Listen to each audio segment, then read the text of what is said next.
আসসালামু আলাইকুম viewers, welcome to transportation of Bangladesh. আজকে আপনাদের সাথে আমরা শেয়ার করতে যাচ্ছি বিলাস পরিবহনের সাথে একটি অসমাপ্ত ট্রাভেল ব্লগ, যেখানে শুধুমাত্র ডিভাইসের চার্জ শেষ হওয়ার কারণে সম্পূর্ণ ভিডিওটি আমরা ক্যামেরাবন্দি করতে পারিনি। তো আর দেরি না করে let's just jump into the main video.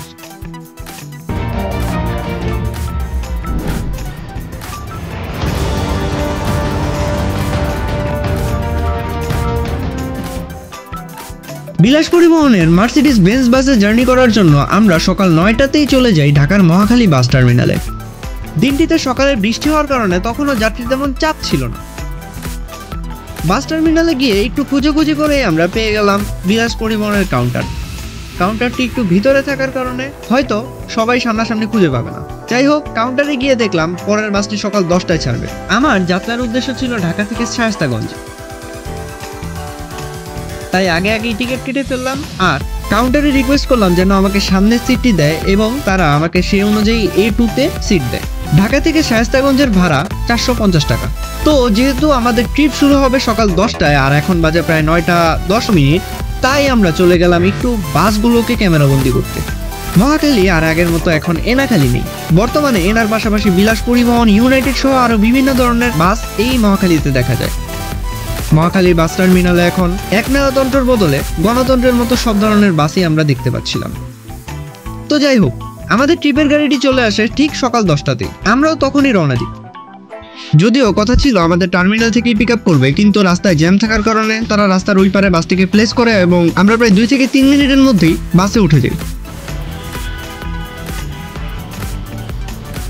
তারপর সকল যাত্রী উঠেছে কিনা সেটা আমাদের সুপারভাইজার সাহেব চেক করে। অতঃপর কিছুক্ষণের মধ্যেই আমাদের যাত্রাটি শুরু হয়ে যায়।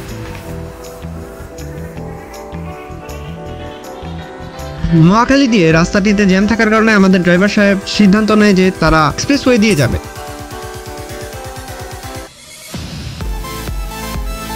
টোল দিয়ে আমরা এক্সপ্রেসওয়েতে উঠি।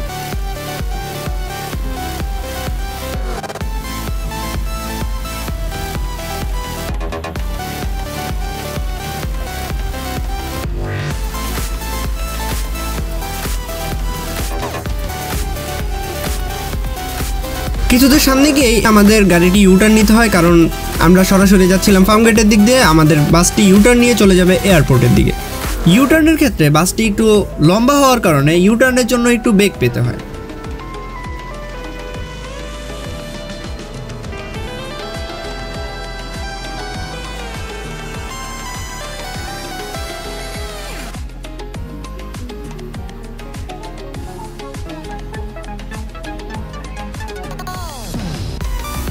তারপর আমরা আবার চলতে থাকলাম এয়ারপোর্টের উদ্দেশ্যে।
সকাল 10:24 আমরা এয়ারপোর্ট কাউন্টারে পৌঁছাই এবং সেখান থেকে 5 মিনিটের যাত্রা বিরতি দিয়ে আবারও আমরা যাত্রা শুরু করি। ইতিমধ্যেই আমার ফোনের চার্জ ছিল 60%-এর নিচে। তার উপর আবদুল্লাপুর কাউন্টার থেকে ড্রাইভার সাহেব সোজা না গিয়ে কামারপাড়া হয়ে বের হতে চায় যাতে জ্যাম কম পড়ে।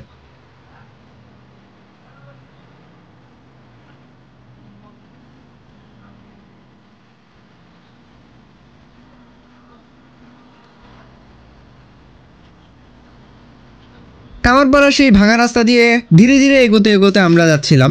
সেখানে বাসের দুলনিটা বেশ ভালোভাবেই ফিল করতেছিলাম।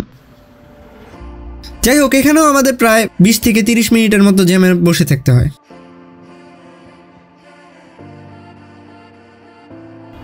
তারপর 11:35 আমরা টঙ্গীতে পৌঁছাই।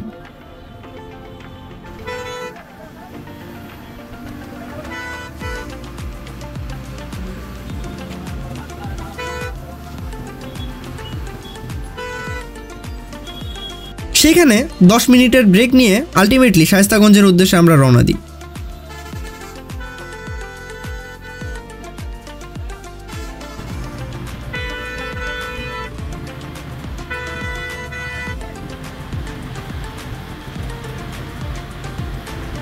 এখন বাজে 12:05 আর আমরা মিরের বাজার পার হচ্ছি।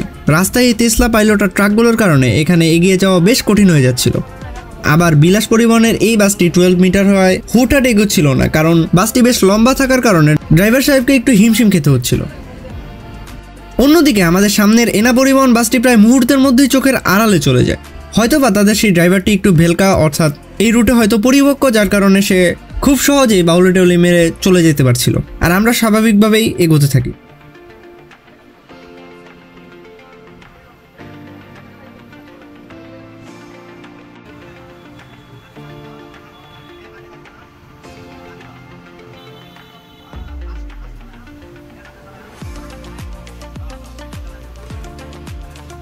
চলতি পথে বিলাস পরিবহন আর তাদের এই মার্সিডিজ বেঞ্জ বাস সম্পর্কে কিছু বলি।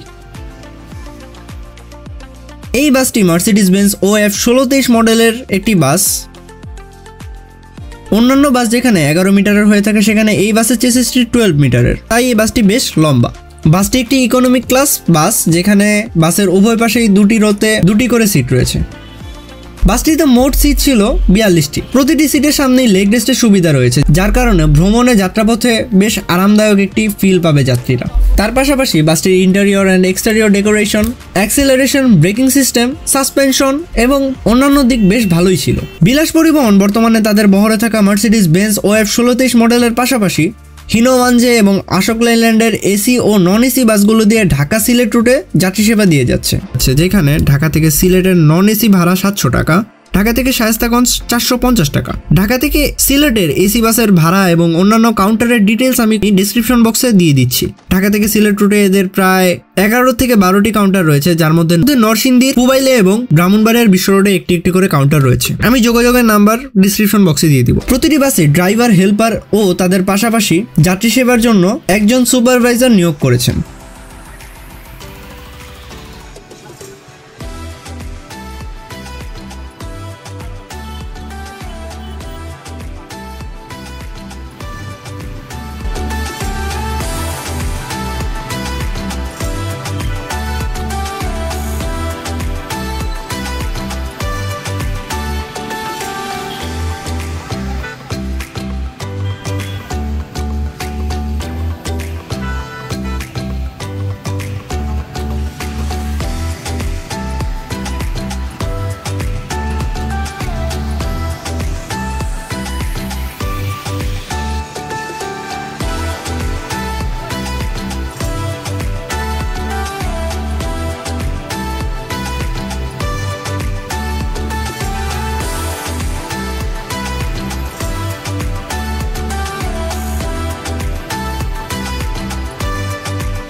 দেখতে দেখতে চলে আসলাম কালীগঞ্জ ব্রিজে।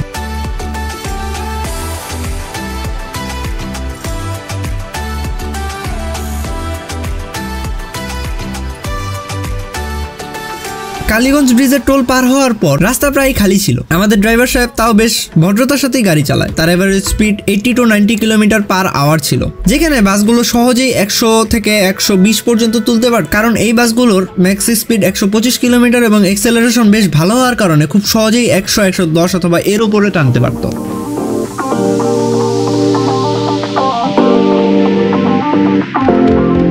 তবে তবে হয়তোবা কোম্পানির বিধিনিষেধ অথবা ড্রাইভার সাহেবের সতর্কতার কারণেই তারা 80 থেকে 90 স্পিডে চালাচ্ছিলেন।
বিশ্বাস করেন ভাই, একদম রিয়েল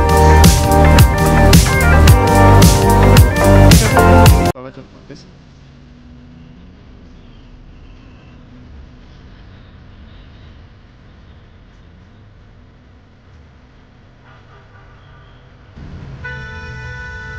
আর আমাদের সামনের গাড়ি অটোগুলো দেখে মনে হইতেছে যে ভাই আমরা ভুলে এসে পড়ছি, আপনাদেরই রাস্তা, মানে মাফ করে দেন।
নরসিংদী থেকে ব্রাহ্মণবাড়িয়া অবধি রাস্তার ডেভেলপমেন্টের কাজ চলতেছে।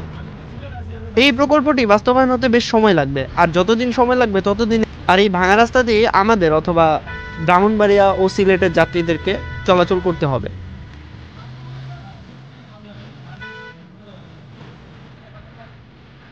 এখন আমরা 4 রাস্তার মোড় দিয়ে ঢুকতেছি ইটাখোলায়।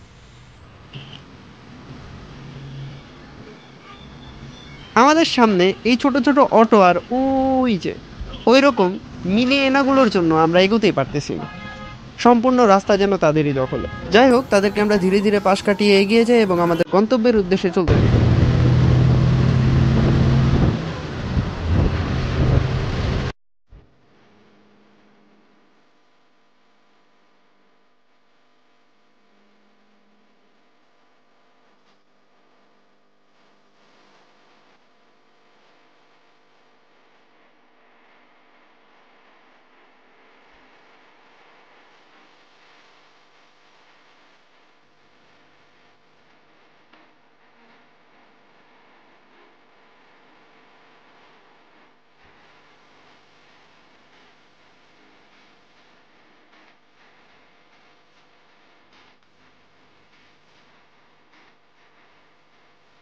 দেখতে দেখতে আমরা একে একে ছোট বড় সকল গাড়ি ওভারটেক করতে থাকি এবং তারপর ইটাখোলা ঢুকতেই একটি লোকাল বাস এসে হঠাৎ করেই ডানে চাপায় দেয়। এতে আমাদের বাসটি তাদের সাথে লেগে যায় এবং লুকিং গ্লাস হালকা করে বাঁকায় যায়। এতে তেমন কোনো ক্ষতি না হলেও ড্রাইভার সাহেব হালকা একটু সামনে নিয়ে তাকে শাসিয়ে নেয়।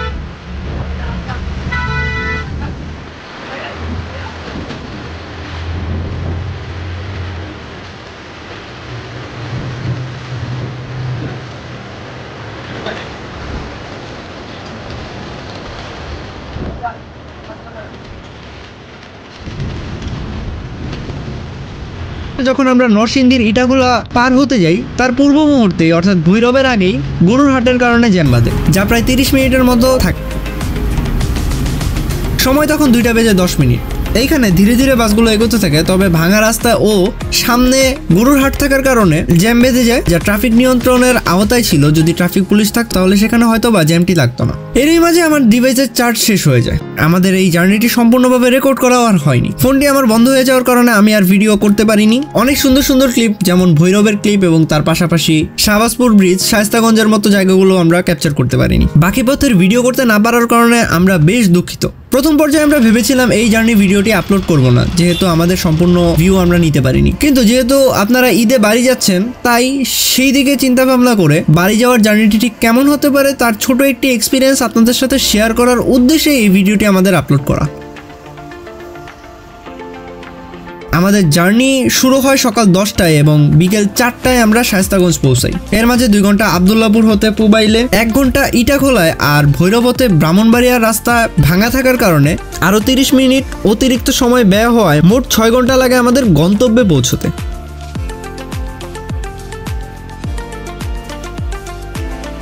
যাত্রী হিসেবে আমার জার্নি এর কিছু টিপস আমি আপনাদের সাথে শেয়ার করতে চাচ্ছিলাম। প্রথমত, যাত্রাপথে অবশ্যই ফোনে যথেষ্ট পরিমাণ চার্জ দিয়ে নেবেন। প্রয়োজনে extra power bank or device রাখবেন, কারণ যদি আমাদের ফোন অফ হয়ে যায় আর অন্যদিকে কোনো দুর্ঘটনা অথবা এরকম কোনো কিছুর সম্মুখে সামিল হই, তাহলে কন্ট্যাক্ট করার জন্য হলেও আমাদের ডিভাইসটি প্রয়োজন। তার পাশাপাশি সুন্দর সুন্দর অনেক ভিউ আমরা রাস্তায় পেয়ে থাকি। যদি আমরা ভিডিও ক্যাপচার করতে পারি তাহলে সেই মোমেন্টগুলো আমরা অনেক সুন্দরভাবে আমাদের মেমোরিতে সাজায় রাখতে পারতাম। যদি কোনো অকেশনের আগে বের হন তাহলে অবশ্যই ভোরে বা রাতে ট্রিপে আসবেন, কারণ যদি আপনি দিনের বেলা আসেন তাহলে গরুর হাটের মতো অনেক ধরনের ঝামেলা আপনাকে পোহাতে হবে এবং তার পাশাপাশি অনেক বেশি জ্যামের কারণে সময় নষ্ট হবে।